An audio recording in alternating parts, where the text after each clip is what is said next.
الحملة الممنهجة اللي اتخذها إعلام نادي الزمالك أتت بثمارها تجاه التحكيم في مباراة نادي الزمالك وإنبي، وزي ما حضراتكم شايفين ضربة جزاء ملهاش علاقة بأي ضربات الجزاء من قريب أو من بعيد، اللاعب إيده في جنبه والكورة خبطت في الأرض وراحت لإيده، بأي منطق بأي عقل بأي قانون تحسب إن دي ضربة جزاء؟ لما يبقى البنا وعاشور الزملكاوية مجتمعين في ماتش واحد لازم تتوقع ضربة جزاء لنادي الزمالك.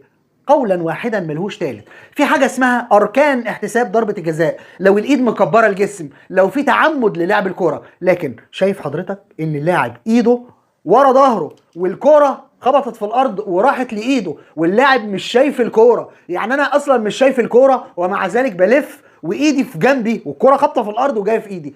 باي منطق باي عقل باي قانون تحسب ضربه الجزاء؟ ولكن زي ما حضراتكم عارفين ان الاحتواء الشامل بتعليمات وبتوصيات من عم كامل يهدي ضربه جزاء لنادي الزمالك وياخدوا 3 نقاط حرام وفي رمضان.